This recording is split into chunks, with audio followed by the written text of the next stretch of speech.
नमस्कार, आप देख रहे हैं CWB हिंदी न्यूज।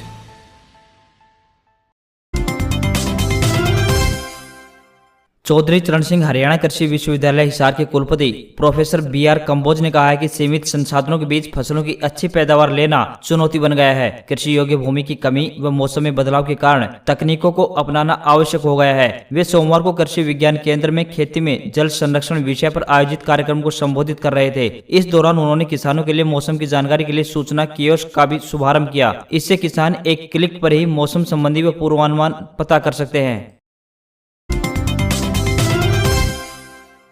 किसानों को राहत, हरियाणा सरकार ने फसली ऋण की अदायगी की तिथि बढ़ाई। हरियाणा के सहकारिता मंत्री डॉक्टर बनवारी लाल ने बताया कि राज्य सरकार ने कोविड महामारी की मार झेल रही किसानों को राहत देते हुए महत्वपूर्ण घोषणा की है, जिसके तहत किसानों को प्राथमिक कृषि सहकारी समितियों के माध्यम से दिए गए फसली ऋणों की अदायगी के भुगतान की तिथि को बढ़ाया गया है। उन्होंने बताया कि इस घोषणा के अंतर्गत रबी फसल की भुगतान की तिथि बढ़ाकर अब 31/8/2021 कर दिया गया है। वहीं सहकारिता मंत्री ने बताया कि इसी प्रकार खरीफ फसलों की 2021 की अग्रिम तिथि बढ़ाकर भी 30/9/2021 कर दिया गया है।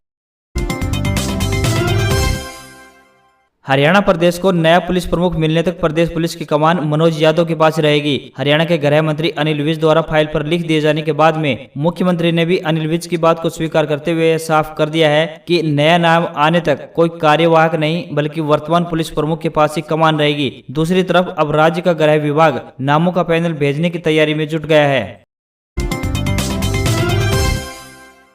हरियाणा में कोरोना की दूसरी लहर खात्मे की ओर है। सोमवार को प्रदेश में केवल 96 केस मिले और 16 लोगों की मौत हुई। राहत की बात यह है कि केवल पलवल और चरखी दादरी में 10 से ज्यादा संक्रमित मिले। 3 जिलों में कोई केस नहीं मिला। सोमवार को 172 लोगों ने कोरोना को मात दी, जिसके बाद अब एक्टिव केस घटकर 1593 रह गए हैं। तो वहीं रिकवरी दर की बात करें तो 98.57% है।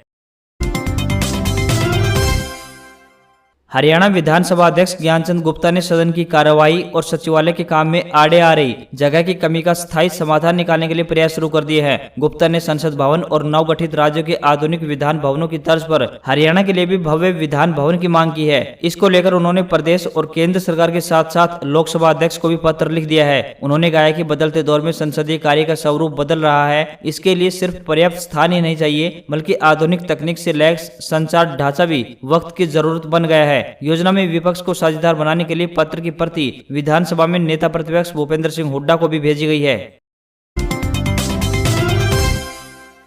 9वीं व 11वीं कक्षा में फेल हुए विद्यार्थियों को पास होने के लिए हरियाणा सरकार ने एक और मौका दिया है। हरियाणा के सरकारी स्कूलों में कक्षा 9वीं व 11वीं कक्षा में पढ़ने वाले विद्यार्थी अंतिम परीक्षा 2021 के दौरान फेल हो गए हैं। उनकी रीअपियर परीक्षा अवसर ऐप पर ली जाएगी। इसके बारे में डेट शीट भेजकर सभी जिला शिक्षा अधिकारियों को निर्देश जारी कर दिए गए हैं। सरकारी प्रवक्ता ने बताया कि सभी स्कूलों को ऐसे फेल होने वाले विद्यार्थियों का विवरण MIS पोर्टल तथा अवसर ऐप पर अपडेट करना होगा। हरियाणा सरकार ने अब सरसों तेल के बदले DBT के माध्यम से राशि सीधे पात्र लाभार्थियों के खाते में भेजने की तैयारी कर ली है। खाद्य एवं आपूर्ति विभाग के प्रवक्ता ने जानकारी दी कि लाभार्थियों के बैंक खातों के अभाव में कुछ परेशानी आ रही है, क्योंकि विभाग के डाटाबेस में काफी कम लाभार्थियों ने अपने बैंक खाता नंबर दिए हुए हैं और जो दिए हुए हैं वे काफी कम संख्या में हैं और गलत हैं। इसलिए अब विभाग द्वारा युद्ध स्तर पर उन पात्र लाभार्थियों के बैंक खाता नंबर प्राप्त किए जा रहे हैं जो कि विभाग के राशन कार्ड डाटाबेस में उपलब्ध नहीं है। इसके अलावा गलत या अधूरे बैंक खाता नंबरों को भी ठीक करवाया जा रहा है। इस कार्य को जल्द से जल्द पूरा करके लगभग 2 महीने में हर हाल में लाभार्थियों के खाते में सरसों तेल की पूर्ण देय राशि डाल दी जाएगी।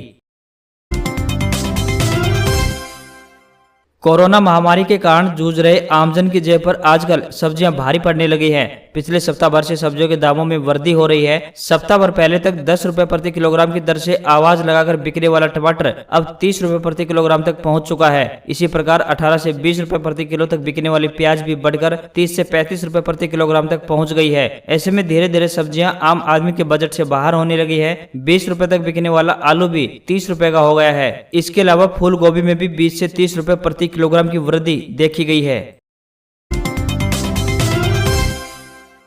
नगर पालिका के वार्ड पार्षदों की सीट आरक्षित करने के बाद विभाग ने चेयरमैन पद की ड्रा प्रक्रिया संपन्न कर दी। ड्रा के मुताबिक नांगल चौधरी नपा चेयरमैन का पद बीसी वर्ग की महिला के लिए आरक्षित हो चुका है। प्रणाली लागू होने के बाद सैनी व यादव समाज के उम्मीदवारों में मुकाबला रहने के आसार दिखाई दे रहे हैं। दूसरी ओर सामान्य वर्ग के वोटर किंग मेकर की भूमिका में रहेंगे। वोटरों को रिझाने के लिए मकसद से संभावित प्रत्याशियों ने समीकरण बनाने आरंभ कर दिए हैं। गौरतलब है कि नांगल चौधरी नपा की सीमाबंदी सन 2012 में की गई थी, जिसमें 6 ढाणी तथा 3 पंचायतों को शामिल किया गया है। 15,000 से अधिक आबादी वाली नपा को 13 वार्डों में विभाजित किया गया है। हरियाणा में अब मानसून की बारिश देरी से होगी। अब प्रदेश में 5 जुलाई तक मानसून पूरी तरह से सक्रिय होने की संभावना है। हरियाणा में 2 जुलाई तक मौसम आमतौर पर परिवर्तनशील परंतु खुश्क रहने की संभावना है। इस दौरान तापमान में हल्की बढ़ोतरी होने तथा बीच बीच में आंशिक बादल व धूल भरी हवाएं चलने की भी संभावना व्यक्त की गई है। अगले 24 घंटे के दौरान बात की जाए तो उप हिमालय, पश्चिम बंगाल, सिक्किम, पूर्वोत्तर भारत के कुछ हिस्सों, तेलंगाना, कर्नाटक और मराठवाड़ा के कुछ हिस्सों में हल्की से मध्यम बारिश के साथ साथ 1-2 स्थानों पर भारी बारिश की संभावना व्यक्त की गई है। आंध्र प्रदेश, बिहार के कुछ हिस्सों, उत्तर प्रदेश, झारखंड, ओडिशा, छत्तीसगढ़, केरल, कोंकण और गोवा, गुजरात क्षेत्र और दक्षिण पूर्वी राजस्थान में हल्की से मध्यम बारिश हो सकती है। अंडमान और निकोबार द्वीप समूह, लक्षद्वीप, तमिलनाडु और पश्चिमी हिमालय में हल्की बारिश की संभावना व्यक्त की गई है।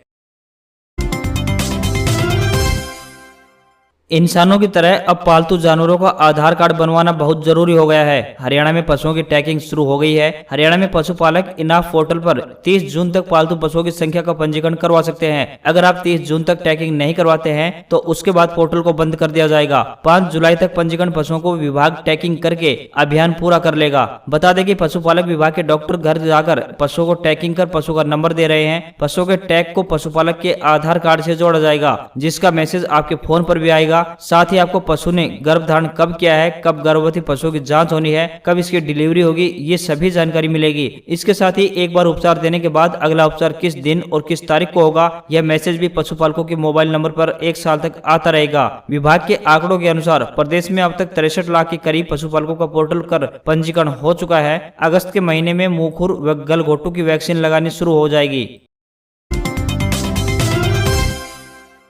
आरबीएससी 10वीं रिजल्ट के फार्मूले ने उड़ाए होश। जिस क्लास के मार्क्स का ही पता नहीं, उसी के आधार पर 10वीं का फैसला करने की तैयारी। राजस्थान राज्य का शिक्षा विभाग 10वीं के स्टूडेंट्स को पास तो 8वीं के मार्क्स के आधार पर कर रहा है, लेकिन स्टूडेंट को यह बताने के लिए तैयार नहीं है कि उन्होंने 2 साल पहले इस क्लास में कितने मार्क्स हासिल किए थे। दरअसल 2 साल पहले 8वीं में स्टूडेंट्स को मार्क्स के बजाय ग्रेड दिए गए थे। अब ग्रेड के बजाय मार्क्स के आधार पर 10वीं के 45% अंकों का हिसाब होगा। स्टूडेंट्स को यह जानने का अधिकार नहीं होगा कि उसे किन 3 विषयों के आधार पर मार्क्स दिए जा रहे हैं। अभिभावक भी मार्क्स पहले स्टूडेंट्स को दिखाने और फिर टॉप 3 मार्क्स लेने की मांग कर रहे हैं। उधर आरबीएससी यानी राजस्थान माध्यमिक शिक्षा बोर्ड के प्रवक्ता राजेंद्र गुप्ता का कहना है कि 8वीं बोर्ड के नंबर सार्वजनिक नहीं किए जाएंगे। भारत ने सोमवार को अग्नि सीरीज की आधुनिक मिसाइल का सफल परीक्षण किया। अग्नि प्राइम नाम की इस मिसाइल की रेंज 2000 किलोमीटर है। यह मिसाइल परमाणु हथियार ले जाने में भी सक्षम है। रक्षा अनुसंधान एवं विकास संगठन यानी डीआरडीओ ने ओडिशा के तट पर सुबह 10:55 पर मिसाइल का सफल परीक्षण किया। परीक्षण के दौरान अग्नि प्राइम सभी पैमानों पर स्टिक पाई गई है। ट्रैकिंग रडार और टेलीमेट्री के जरिए मिसाइल के टारगेट तक पहुंचने की निगरानी की गई। सभी पैमानों पर न्यूक्लियर हथियार ले जाने में सक्षम मिसाइल का प्रदर्शन शानदार रहा। वैज्ञानिकों के मुताबिक अग्नि प्राइम को 4000 किलोमीटर रेंज वाली अग्नि 4 और 5000 किलोमीटर रेंज वाली अग्नि 5 के टेक्निकल स्पेसिफिकेशंस के साथ तैयार किया गया है, लिहाजा इसकी टेक्नोलॉजी काफी एडवांस है। इस साल भारत में टिड्डियों का आक्रमण नहीं होगा। आपको बता दें कि ईरान पाकिस्तान के रास्ते आकर हमारी फसलों को चट करने वाली टिड्डियां इस साल बड़े पैमाने पर नहीं पनप सकी हैं। यह सब भारत पाकिस्तान की साझा कोशिशों से संभव हो पाया है। टिड्डियों के हमले पर नजर रखने वाली संयुक्त राष्ट्र यानी यूएन की खाद्य एवं कृषि संस्था ने भारत पाकिस्तान के ज्वाइंट ऑपरेशन की तारीफ की है। उन्होंने कहा है कि पिछले साल भारत और पाकिस्तान ने 50 करोड़ से अधिक टिड्डियों का आक्रमण झेला था, लेकिन इस बार दोनों देशों ने मिलकर टिड्डियों के आतंक को नाकाम कर दिया है। इस साल पाकिस्तान, अफगानिस्तान और ईरान में टिड्डियां न के बराबर हैं, जो हैं भी उसे प्रकृति संतुलित कर लेगी। उत्तर पूर्वी अफ्रीका और सऊदी अरब में भी अब स्थिति सामान्य है। भारत में कहीं से भी टिड्डी के आने की संभावना दूर दूर तक नहीं दिखाई दे रही है। इंडियन एयरफोर्स में फ्लाइंग ब्रांच और ग्राउंड ड्यूटी यानी टेक्निकल और नॉन टेक्निकल के पदों पर भर्ती के लिए आवेदन प्रक्रिया जल्द पूरी होने वाली है। इस रिक्रूटमेंट ड्राइव के जरिए कुल 334 पदों पर नियुक्ति की जाएगी। 30 जून तक इन पदों के लिए अप्लाई कर सकते हैं। आवेदन करने वाले कैंडिडेट्स 50% मार्क्स के साथ 12वीं पास, 12वीं में मैथ्स फिजिक्स विषय का होना आवश्यक है।